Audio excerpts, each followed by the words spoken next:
I was hoping you could kind of talk a little bit about hunting and the, I guess, decreasing popularity over the years recently.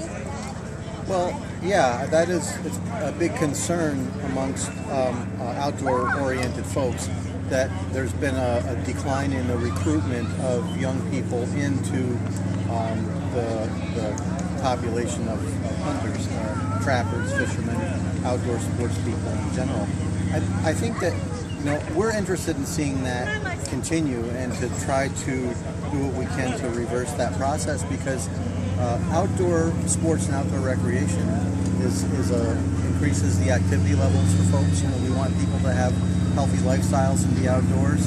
Get people involved in outdoor activities makes them better stewards of the environment, because they care about what's happening to the resources that are providing their outdoor recreation opportunities and even their food. If people hunt and fish and use it to supplement their family's food supply. So it is a concern, and I think that a lot of the decline has to do with an increase of populations in urban and suburban areas where access to land is declining. It's tougher. At one time, land was much more open, even in the area where we are right now, where the land was farmed. It was open. It was much less difficult to find places to go hunt. And there was not so much in the whole area of electronic entertainment that young people now seem to be substituting for outdoor activities and getting out and being hands-on and getting their hands dirty and breathing fresh air.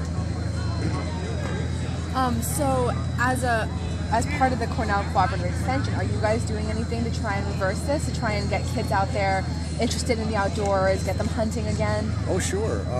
There's a lot of outdoor activities in our youth programming. The 4-H Youth Development Program has all kinds of enrollment opportunities for outdoor activities. We have a 4-H shooting sports program.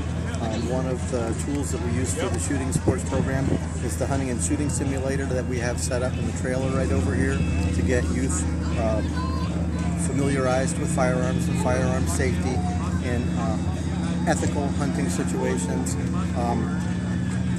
We have geospatial science, which is geocaching using global positioning units, mapping tools, all kinds of things. So kids can get out and do treasure hunts outdoors, learn mapping and orienteering to find their way around without having to use the old map and compass techniques. And there's a lot of opportunities available for young people to get outdoors and get doing things and develop interests that would perpetuate that.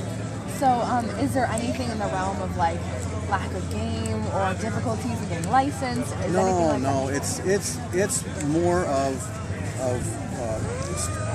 individuals, adults drop out of that activity, and then it's generally intergenerational. It's passed on among families, and if a father or mother, due to whatever difficulties they have, time away from work, access to land, and so on, and they don't bring their kids into those sports, then that's why we see the decline.